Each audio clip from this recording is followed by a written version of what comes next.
తెలుగు తెర సోగ్గాడు అంటే శోభన్ బాబే. ఆ విషయంలో మరో మాట లేదు. ఆ విషయాన్ని అభిమానులే కాదు, ఇండస్ట్రీ మొత్తం ఒప్పుకుంటారు. ఫ్యామిలీ ఎమోషన్స్కి పెద్దపీట వేస్తూ సినిమాలు చేసిన ఆయన విశేష జనాదరణ పొందారు. తెలుగు ఆడియన్స్కి దగ్గరయ్యాయి. ముఖ్యంగా ఫ్యామిలీ ఆడియన్స్ హృదయాలను గెలుచుకున్నారు. మొదటి తరం నటుల్లో అమ్మాయిల ఫాలోయింగ్ ఆయనకే ఎక్కువగా ఉండేదంటే అతిశయోక్తి కాదు. ఇది మాత్రం జగమెరిగిన సత్యం. సినిమాల్లో సోగ్గాడిగా ఓ వెలుగు వెలిగిన శోభన్ బాబు రియల్ లైఫ్లోనూ అత్యంత సంపన్నుడిగా నిలిచాడు. శోభన్ బాబు ఆస్తులు కూడబెట్టుకోవడంలో దిట్ట. ఆయన ఎన్నో ప్రాపర్టీస్ కొన్నాడు. రియల్ ఎస్టేట్లో పెట్టుబడులు పెట్టి కోటీశ్వరుడు అయ్యారు. కోట్లకు ఎదిగాడు.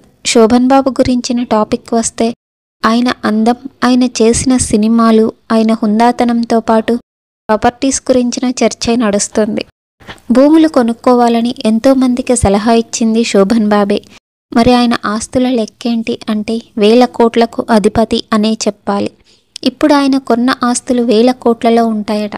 అంతేకాదు, సగం చెన్నై శోభన్ బాబుదే అయి ఉంటుందంటున్నారు నటుడు చంద్రమోహన్. సీనియర్ నటుడు చంద్రమోహన్, శోభన్ బాబు మంచి స్నేహితులు. ఇద్దరూ కలిసి సినిమాలు చేయడమే కాదు, కలిసే ఉండేవాళ్ళట. చెన్నైలో పక్కపక్కనే ఉండేవాళ్ళట. వీకెండ్స్ వస్తే తరచూ కలుసుకోవడం. టాలీవుడ్ చెన్నై నుంచి హైదరాబాద్ వచ్చినప్పుడు అందరు హీరోలు, నటులు హైదరాబాద్కి వచ్చేశారు. ఇక్కడ డెవలప్ చేశారు. కానీ తాము ఇక్కడే ఉంటామని నిర్ణయించుకున్న వారిలో శోభన్ బాబు, చంద్రమోహన్ ఉన్నారట. ఎన్టీఆర్ సైతం హైదరాబాద్కి రావాలని శోభన్ బాబుని అడగ్గా తాను రాను, ఇక్కడే ఇల్లు కట్టుకున్నాను, అన్నీ ఇక్కడే ఉన్నాయి, ఫ్యామిలీ ఇక్కడే ఉందని, ఇక హైదరాబాద్కి ఎందుకు అని తిరస్కరించాడట శోభన్ బాబు. షూటింగుల కోసం వస్తామని చెప్పాడట. ఆయనతో పాటు చంద్రమోహన్ కూడా అక్కడే ఉన్నారట. అయితే తమ మధ్య ఏరా అనుకునేంత స్నేహం ఉండేదని, పేరు పెట్టి పిలిచినా ప్రశ్నించేవాడని చెప్పాడు చంద్రమోహన్. ఓ ఆసక్తికర విషయం తెలిపారు. ఓసారి తన వద్ద 2 లక్షలు అప్పు చేశాడట. తన చేత్తో డబ్బు ఇస్తే సెంటిమెంట్గా ఫీల్ అయ్యేవాడు. తాను మనీ ఇస్తే అతనికి కలిసి వచ్చేదని, కనీసం 10 రూపాయలైనా తన వద్ద తీసుకునేవాడని తెలిపారు చంద్రమోహన్. తన వద్ద నుంచి తీసుకున్న మనీ ప్రాపర్టీస్ కొనడానికి అడ్వాన్స్గా ఇచ్చేవాడని, అలా కొన్నవి ఎన్నో ఉన్నాయని తెలిపారు. ఒక్కసారి 2 లక్షలు తీసుకున్నారు, అర్జెంటుగా కావాలని. వారం రోజుల తర్వాత కలిసినప్పుడు నీ డబ్బుతో ఏం చేశానో చూపిస్తారా అని చెప్పి ఓ ఫామ్ హౌస్కి తీసుకెళ్లాడట శోభన్ బాబు. దాదాపు 36 ఎకరాల ఫామ్ ల్యాండ్, కొబ్బరి తోటలు, ఇతర తోటలతో ఉన్న ల్యాండ్ అది. అందులో ఫామ్ హౌస్ కూడా ఉంది. అదంతా తిప్పి చూపించాడట.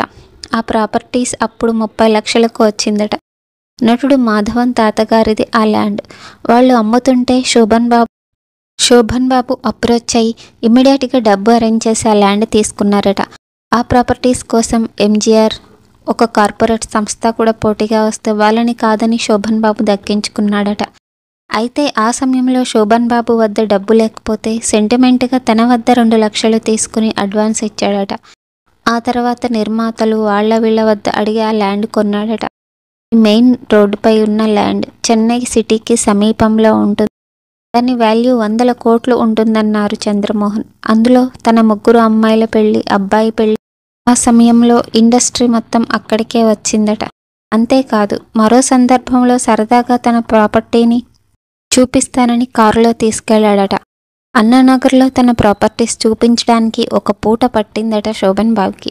ఒక్క అన్నానగర్లోని 18 ప్రాపర్టీస్ చూపించాడట. వాటిలో చాలా బిల్డింగ్స్ కూడా ఉన్నాయట. వాటిని చూసుకోవడానికి మనుషులను పెట్టాడట. 25 మంది వరకు అందులో పనిచేస్తారని, వారికి ఒక జనరల్ మేనేజర్ కూడా ఉండేవాడని తెలిపారు. శోభన్ బాబు కొన్న ప్రాపర్టీస్ అన్నీ చూస్తే సగం చెన్నై సిటీ ఆయనదే అనేంత ఉంటుందని, ఇంకా చెప్పాలంటే వాడు చెన్నై నవాబ్ అని కితాబిచ్చాడు చంద్రమోహన్. అయితే శోభన్ బాబులా తనకు నమ్మకమైన మనుషులు లేరని, దీంతో తాను అంత ప్రాపర్టీస్ కొనలేకపోయానని చెప్పారు చంద్రమోహన్. నటుడిగా చిన్న వేషాల నుంచి హీరోగా టర్న్ తీసుకొని ఒక ఊపు ఊపేసిన చంద్రమోహన్ క్యారెక్టర్ ఆర్టిస్ట్గా మారి ఎన్నో సినిమాలు చేసి మెప్పించారు.